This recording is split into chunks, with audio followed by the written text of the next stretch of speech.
लड़की ने अपने पति के लिए 60,000 रुपए खर्च कर। आरव ने उससे पूछा, तुमने ऐसा क्या खरीद लिया कि इतने सारे पैसे लग गए? तानिया ने जवाब, ये मेरे लिए नहीं, ये सब तुम्हारे लिए है। फिर उसने सामने इशारा करते हुए कहा, वहाँ देखो, अब आगे चलकर तुम जहाँ भी जाना चाहो मैं तुम्हें वहाँ ले जा सकता। आरव के मन में शक पैदा, कहीं ये लड़की सिर्फ पैसों की वजह से मेरे साथ तो नहीं है। उसे और परखने के लिए आरव ने चुपचाप अपने नाम के सारे कार्ड बंद करवा दिए। वह यह देखना चाहता था, अगर मेरे पास पैसे नहीं होंगे तो क्या ये तब भी मेरे साथ रहेगी? अचानक तानिया ने उससे पूछा, क्या हुआ, तुम्हारे सारे कार्ड काम क्यों नहीं कर रहे? आरव ने झूठ, एक आदमी ने कहा था कि वह मेरी टांग ठीक कर दे। इलाज के नाम पर उसने मेरे सारे पैसे ठग लिए। वह हैरान हो गई, क्या तो अब तुम्हारे पास एक पैसा भी नहीं बचा? आरव मन ही मन बोला, हूँ लालची औरत, अब मैं तुम्हें अच्छा सबक सिखाऊं। अगले दिन आरव ने तय किया कि व्हीलचेयर जला और अपनी रोल्स रॉयस निकालकर उसकी आंखें खोल। लेकिन तभी आरव ने महसूस किया तानिया की आंखों में कुछ अलग सा था। वह अचानक एक आदमी को लेकर आरव के पास आ गई। आरव ने नाक सिकोड़ते हुए कहा, अरे यहाँ लोमड़ी जैसी अजीब बदबू क्यों आ रही है? कहीं तुमने फिर से पैंट में गंदगी तो नहीं कर दी? तानिया घबरा गई और बोली, नहीं नहीं, ऐसी कोई बात नहीं है, मैं बारबेक्यू बना रही थी, शायद कपड़ों पर थोड़ा लग गया होगा। फिर उसने पूछा, वैसे तुम यहाँ क्यों आ गए? उसने उस आदमी की ओर इशारा किया, क्या तुम जानते हो ये कौन है? ये बहुत बड़े एक्यूपंक्चर डॉक्टर हैं, कहते हैं ये मरे हुए इंसान को भी ठीक कर सकते हैं। आरव हंस पड़ा और बोला, सच में? कहीं ये भी कोई ठग तो नहीं? तानिया ने कहा, एक बार आजमा कर देखो, तब खुद पता चल जाएगा। आरव डर गया, हे भगवान, कोई मुझे बचाओ। वो आदमी बोला, लगता है तुम्हारी टांग में अब भी जान है, मैं 2 बार सुई लगाऊंगा, सब ठीक हो जाएगा। आरव जोर से चिल्ला उठा, हे भगवान। फिर आरव ने तानिया से कहा, लेकिन तानिया, हम इसके पैसे कहाँ से देंगे? उसने बहुत शांत आवाज में कहा, इसकी चिंता मत करो, मैं कोई ना कोई तरीका निकाल लूंगी। आरव के दिमाग में एक गंदा ख्याल आ गया, कहीं तानिया अपने शरीर से पैसे चुकाने तो नहीं जाएगी?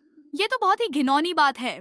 आरव चुपचाप उनके पीछे पीछे ऊपर चला गया। उसे लगा वे कोई गलत काम करने वाले हैं, लेकिन वहाँ पहुंचकर उसे एक डरावनी सच्चाई पता चली। तानिया कह रही थी, मिस्टर स्टीव, आप फीस की चिंता बिल्कुल मत कीजिए, मैंने इन दिनों लोगों से दान मांगकर इलाज के पूरे पैसे जुटा लिए हैं। यह सुनते ही आरव के पैरों तले जमीन खिसक गई। तानिया ने मेरे लिए इतना सब कुछ किया? आरव की आंखें नम हो गई। वह उसी पल तानिया के सामने घुटनों पर बैठ गया। उसने उसे प्रपोज किया और पूरी सच्चाई बता दी। जान, मैं असल में विकलांग नहीं हूँ, मैं कंगाल भी नहीं हुआ हूँ, मैं आज भी करोड़पति हूँ। लेकिन यह सुनते ही तानिया ने उसका प्रपोजल ठुकरा दिया। आरव हैरान रह गया, क्यों? तानिया ने शांत लेकिन मजबूत आवाज में कहा, मैं एक विकलांग आदमी से शादी कर सकती हूँ, मैं एक गरीब आदमी से भी शादी कर सकती हूँ, लेकिन मैं कभी उस आदमी से शादी नहीं करूंगी जो मुझसे झूठ बोले, अपनी प्यारी माँ के लिए एक कमेंट करे।